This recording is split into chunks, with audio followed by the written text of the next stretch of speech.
another one of Harry's Guns videos. Not really going to talk a lot of preparations going on. The train's coming up. I'll be heading over there, doing the good work with myself and some other members of the PMC community that will be going along. We'll be joining a unit of Ukrainian soldiers and I believe some members from Australia, Japan, and a few other countries.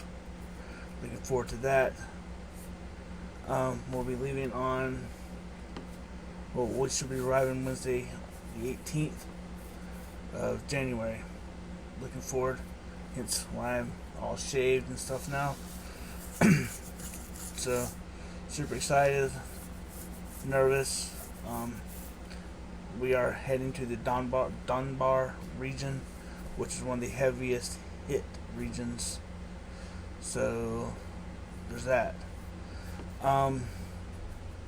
Hopefully when I get there, I'm not going to see what a lot of those people thinking is a lot of bullshit going on. And the way that the money from the United States is being spent.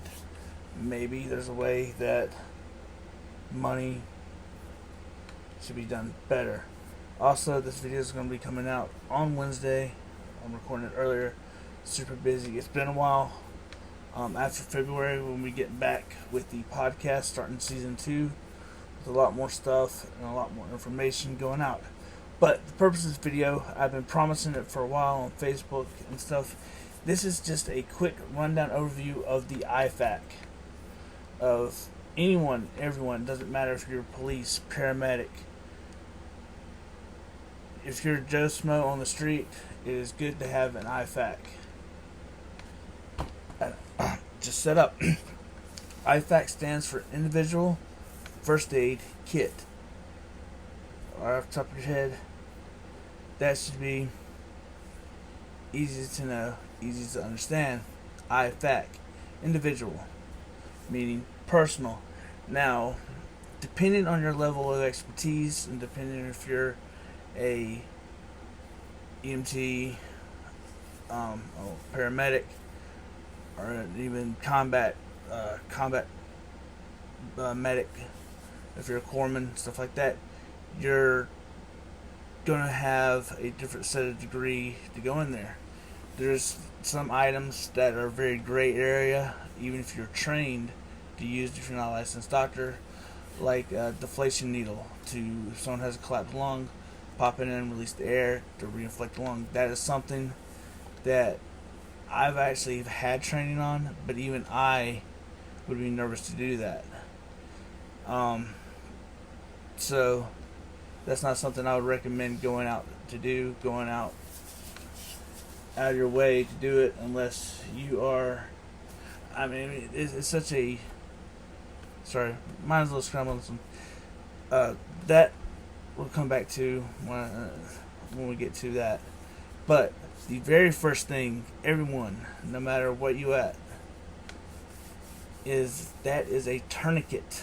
I carry and personally recommend a cat tourniquet, either a Gen 6 to Gen 7.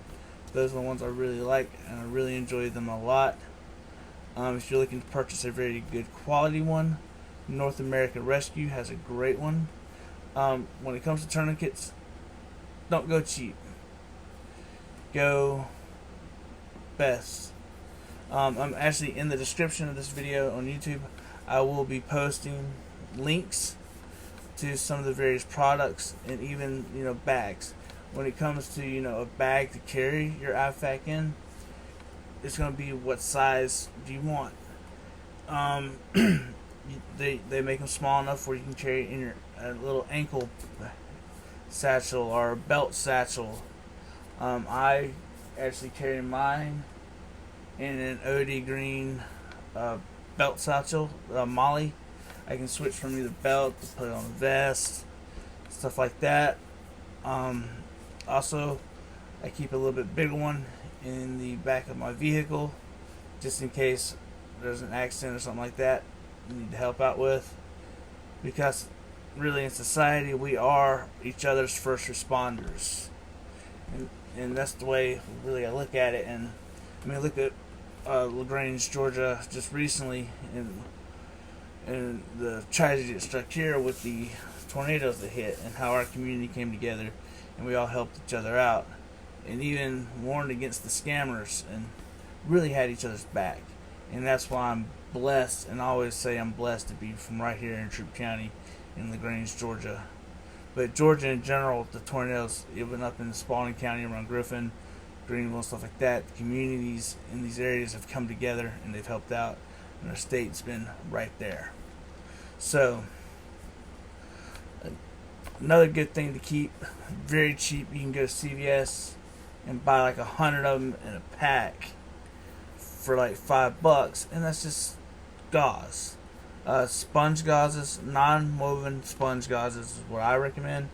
It's great for packing it, like when you have abdominal chest, when you have areas that a tourniquet's not going to work with.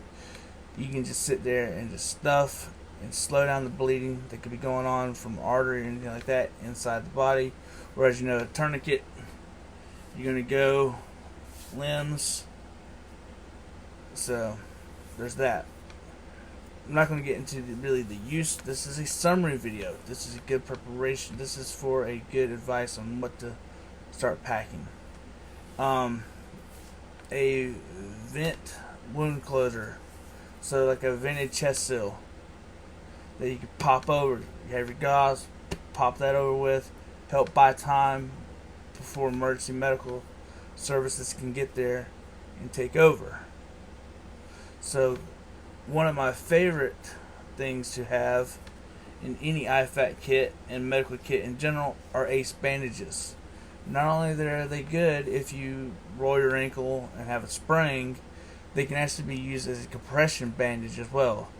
Let's say you have a stab wound or gunshot wound in the abdomen.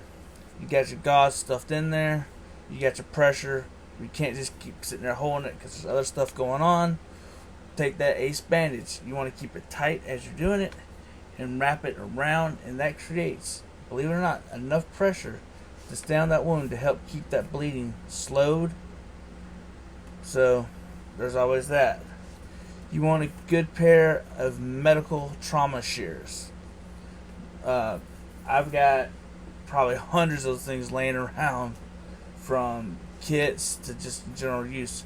The great use for having to cut away clothing to see where the wounds are. Cutting through blue jeans, cutting up. You can put a tourniquet over clothing, but let's say you can cut that area even higher and get a good brace on there. And tourniquets hurt, so you kind of remind people, don't surprise them. Tourniquets hurt because you want to get it not to their comfort level, but as tight as possible to stop the bleeding that's causing a life-threatening injury, especially in, let's say, areas like the leg with the femoral artery, which I will be having a video coming out talking about. Why can't you just shoot him in the leg? That great defense. The argument that you hear a lot of people who don't know much about firearms and apparently medical stuff want to talk about.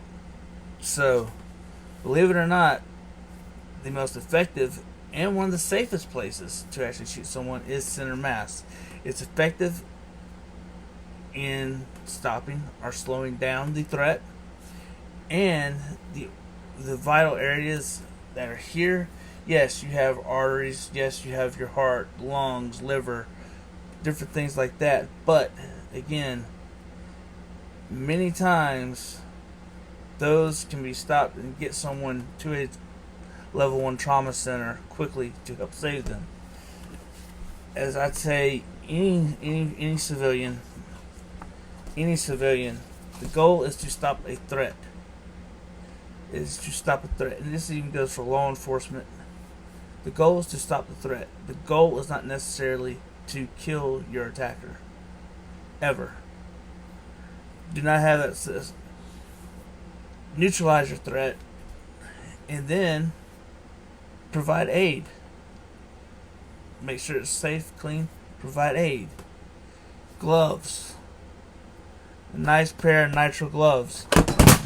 Don't use latex gloves. A lot of people have latex allergies. Some people don't even know they're allergic to latex. And the reaction that latex has can be anywhere from just mild irritation to rashes to even epilepsy. Even to shock. So, good pair of nitrile gloves. Several pair of those. They're a little bit more expensive right now. You can get a box of 100 for roughly $15 to $20 at CVS. This one you're not going to put in an Ifak kit, but this is something that you should have, and that is CPR training. I recommend anyone to take a course for CPR and first aid training. American Red Cross comes to mind as a good one. Some local fire departments, police departments, stuff like that may offer that. I stay certified. I got my CPR certification in infant to elderly adult, as long with first aid for stroke and various other conditions that could occur. Another good course that you want to take, even if they don't have the live one, thanks to the pandemic, a group called Stop the Bleed, which is a free class service. It has an online section. Even though if you do take the online section, it is still highly recommended to go and get the hands-on portion of the course. And it's a great tool, because they're going to help teach you how to use a lot of the Ifak stuff. Again, I will link their website in the description below. So far we've named tourniquet. Again, I recommend the CAT Generation 5 to 7. Generation 6 to 7 is what I recommend, because they're just the newer, more updated. But Generation 5s and I believe even 4s are acceptable to go with. Gauze. You want something that's going to be exorbitant, very exorbitant. Gauze are going to absorb blood. They're going to absorb a lot of blood. They're also going to help provide pressure to that wound.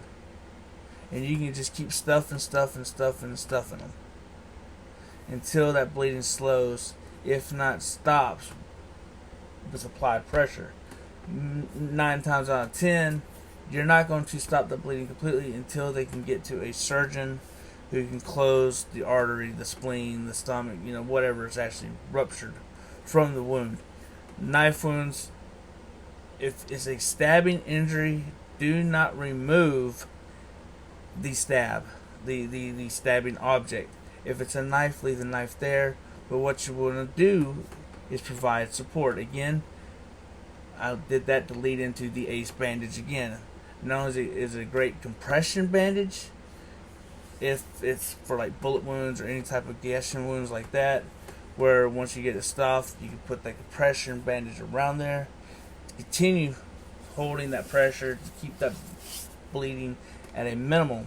But you can also use it to help support a knife, rebar, any type of foreign material that just stabs somebody. But never remove it. You remove it, 1, you can cause more damage as it comes out.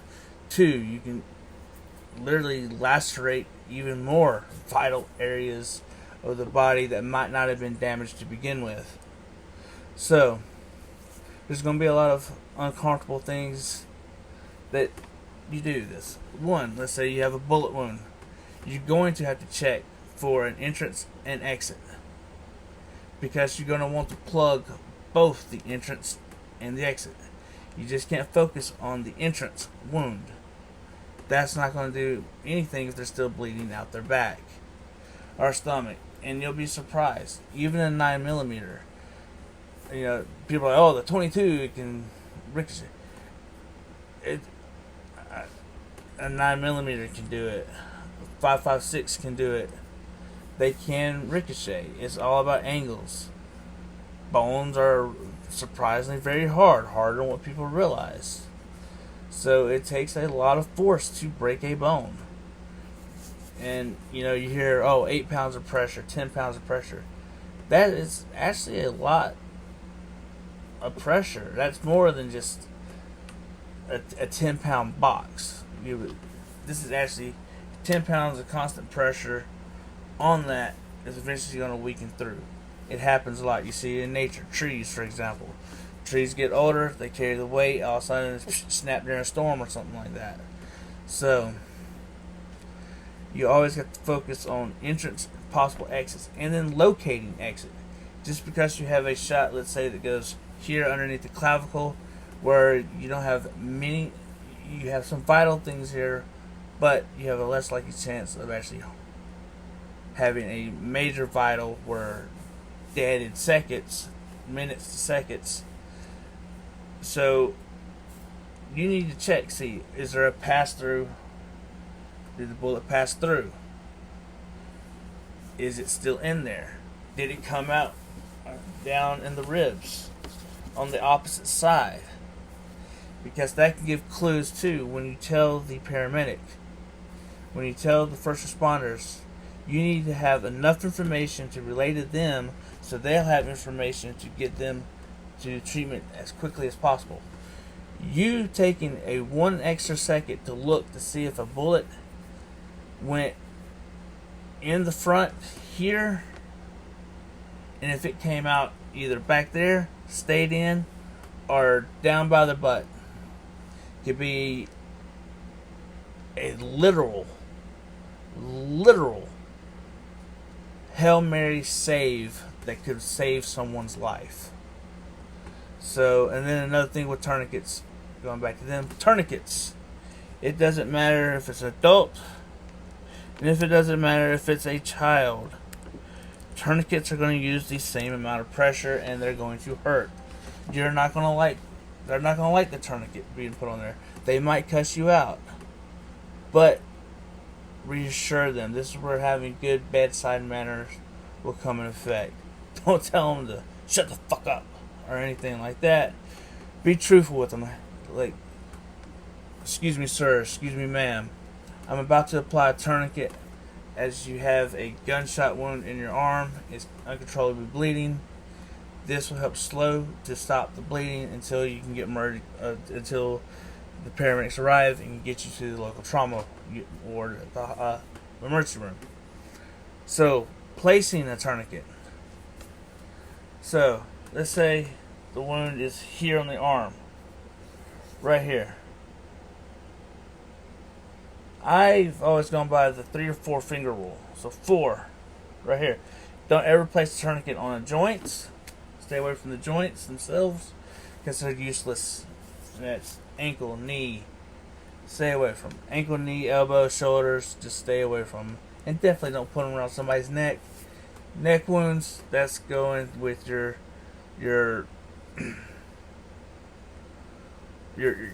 gauze, your stop bleed. Your stop bleed, another great product, powder form. You pour it in there again. It's super uncomfortable. It can burn. It's not a fun, but it helps. It helps cauterize that wound, and sometimes it can even take more than just. Well, it doesn't cauterize. I should say this. It doesn't cauterize. It does its own little chemical reaction that I'm not going to get into. Just know it works, and it's good. You can get at $10. You can get a 3-pack of some El Cheapos from CVS that they work. But again, in the description, I'm going to list out some very good, proven ones. Then you have pressure bandages. Looks like a big Band-Aid. Pop on there. Good to go. These are some of the basics for an Ifak kit. Carrying, again, it's going to come from, you're going to be out and about. Let's say you're going on a trail hike.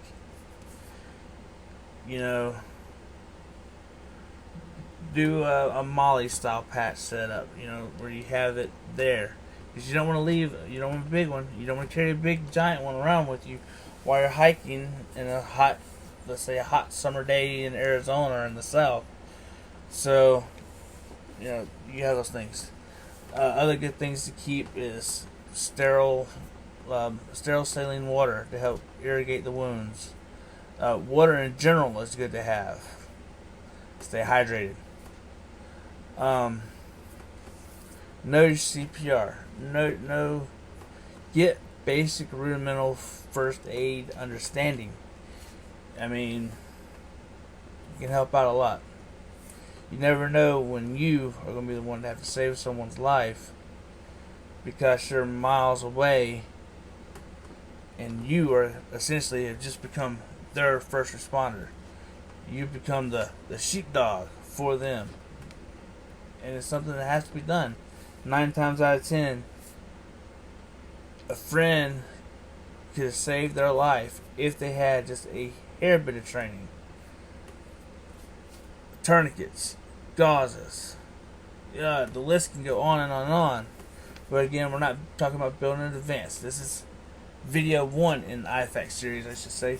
I am going to do another Ifak video eventually that's going to show a lot more stuff and get down into it. Alright? Well, that is our video for today. I hope y'all have a wonderful time, wonderful day. God bless you all. Go get your first aid training.